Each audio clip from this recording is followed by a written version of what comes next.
Hi, my loves. Happy Three Things Thursday.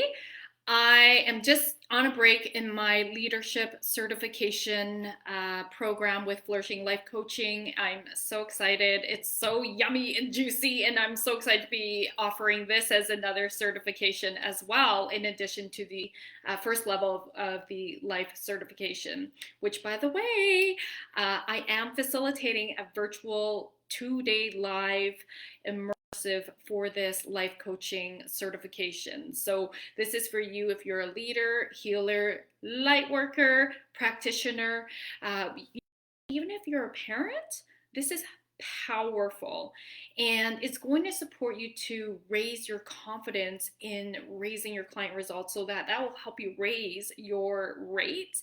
And really, this is based on what's really cool about the Flourishing Life Coaching program is it's based on evidence. It's the first coaching model that's based on the 10 core competencies, evidence-based, of strength-based resiliency. And so, of course, any certification program is a beautiful, first of all, personal development um, program, and then you understand as well from a coach perspective how to bring that and hold space with your clients with a model and structure that allows you to help create those transformations with your clients. Okay, so anyway, just love it. Want to let you know about that. So I want to talk about today, for Three Things Thursday, what makes two people in the same industry, same profession, same niche, they're implementing the exact same strategies. And I mean, as you as a coach or a healer, facilitator of groups, you probably see this. You're teaching exactly the same thing, or maybe not even groups, but your one-on-one clients. And one client really thrives, and then there's those clients, like, or many clients really thrive, and then other clients tend to really struggle, right? And you maybe then put it yourself in those shoes and be like, how come, I'm learning exactly the same things, and sometimes I'm not flourishing as much in my success compared to perhaps someone else. Not that we ever want to compare ourselves, but I really want to pull the curtains back and dive in a little deeper, okay, what that might be about. So let's say, because I'm going to say first thing, messaging, right? Being really clear about what you stand for, your why, and then knowing your niche, and then having clear branding and messaging aligned with that. Let's say all of that is good, okay? Because that's got to be really, really on point. Okay, let's say all that's happening. So where does it really come down to? Probably not a huge surprise. It's about our own beliefs, our limiting beliefs, and which then affects our confidence. And as well, it affects our self-worth. We have beliefs around self-worth. Okay? And so what I see happening is a lot of times, here's an example. People will implement, so show up with the strategies. They will go on a Facebook Live, for example, and they will deliver exactly what their ideal clients want to hear. Okay, so everything seems on point. So what's up? They're still not attracting clients. And when I peel back, and these are some of my clients, by the way, so when we peel back some of the curtains and do some of the inner work stuff, and we really shift into what is really going on here, right? A lot of times their page actually looks too perfect. How they're showing up is too perfect. And there's not a lot of relatability. They're not going deep enough in their vulnerability and showing and sharing some of their own stories in a really authentic way. You can share your story, but sometimes it feels a little staged. So are you sharing authentically and what's happening really vulnerably? Note, not verbal diarrheaing, okay, and vomiting on your audience. No, don't do that, okay? That will just discredit you. But what I mean is, sharing something that has been really a struggle for you in the past, that your ideal clients are struggling with right now, and they need to hear what your lessons were and that have helped you move forward to get out of that stuckness. Okay. So, hi, Rita. Nice to see you, love. And so, when it comes to this, once we peel back, a lot of times with my clients, it's like, oh, and this is why I say strategy never trumps energy and mindset. Never. Okay. It's always about mindset, energy, which energy is all about your beliefs, which turn into feelings, which emotions are energy in motion, which is energy, right? And so you can be really showing up, but this is what happened with even one of my clients is she was showing up looking too perfect. Sometimes just lovingly said, "You look too perfect. Like everything you do is too perfect. You don't seem like a real human being." And as soon as she shifted that and was able to share more vulnerability, she was able to attract clients into her DMs. Now, problem number two, and so if this is you, you're going, okay, good, okay, so I'm tracking people in my DMs. What was then happening was she wasn't converting them onto discovery calls. And when we peeled back the layers in our sessions, it was really because she didn't have the self-belief. She, in her work, in the results that she could get her clients, and because she was a very new coach, okay? And so when we looked at some of the results that were happening with her work, it was really about honoring the results that she helped her clients be, do, and have. And as soon as she was able to really recognize that, it's like, oh, the results are right there, because where our attention goes, our energy flows. But her attention was based on whatever she was limiting her belief, or her limiting beliefs were on. And so she was, like we all do, our brain looks for the evidence to prove our brain is right. That's ego, right? So she was looking for all the evidence in what made her suck, right? And so as soon as we shifted it to look for all the evidence at what made her awesome, that shifted the game. Okay, and then she was confidently able to get people onto discovery calls and also close those calls. So I hope that that's really helpful for you to really recognize, where are you noticing, in terms of if you're not quite where you want to be, what are those gaps? Where is it that you want to be? What's keeping you from moving forward? And it's, let me tell you, it's not external. Okay, it's going to reflect back externally. I was just having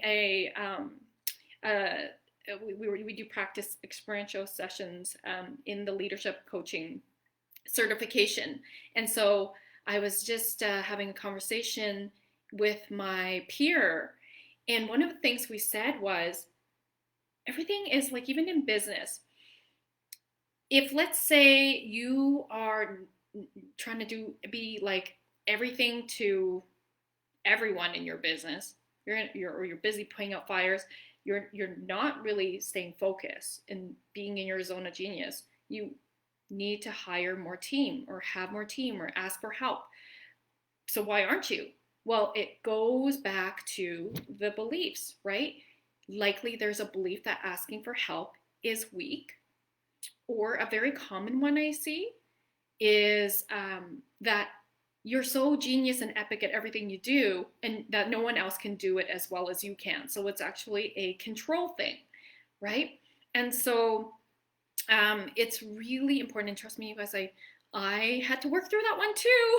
It's like, but I want it just like this. It's like a perfectionism thing, right? It's like, I want it just like this. It has to be like that. And when we just can let go and trust, really getting aligned help when it comes to business, aligned higher help when it comes to life. Well, I need to find a babysitter. That's what needs to happen here, because Roz wants some more date nights with my hubby. So, but it's like, all right, what is really stopping me from hiring more people? And then when you get to that answer, that can shift everything when you shift that belief. Okay. And so is there anything else I want to say? Oh, okay. Here's another one that can impact success. So I have seen people, okay, I have had clients be out of integrity, i.e., try to put out a workshop that they themselves haven't mastered. Okay, what I mean by that is they'll put out a money manifesting workshop, but they're not manifesting money in the way that they've mastered it. And so you cannot create something and put something out there if you're vibrationally not matching what you're promising people. That's out of integrity. Because what happens, and I see this a lot, is you can say, let's put out a workshop here, but energetically, you know deep inside you're not doing it.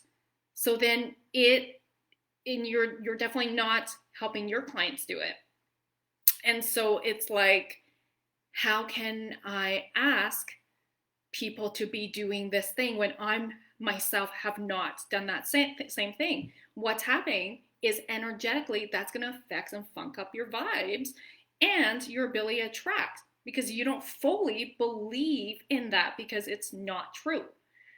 Okay? And I'm just being totally truthful because I've seen that before. And so it's really important that you stick to what you're a master at. You stick to your why, you stick to your niche, and you trust it.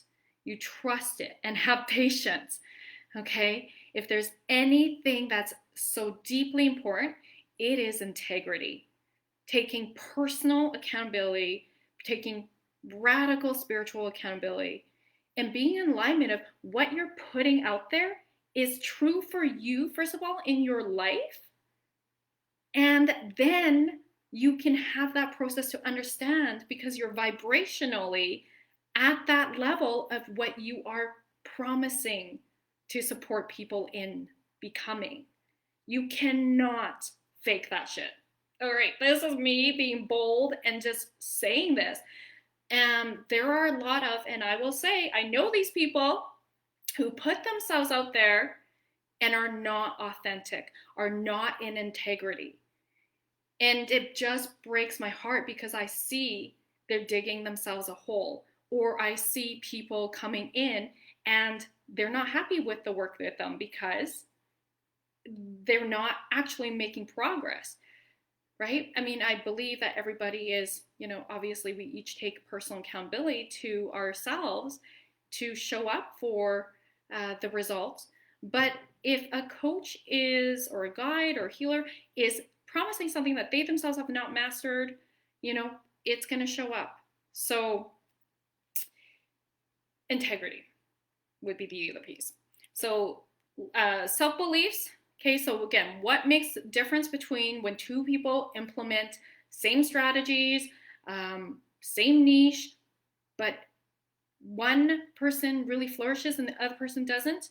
Okay, it comes down to beliefs, comes down to really confidence, knowing you're worthy. But it also comes down to integrity.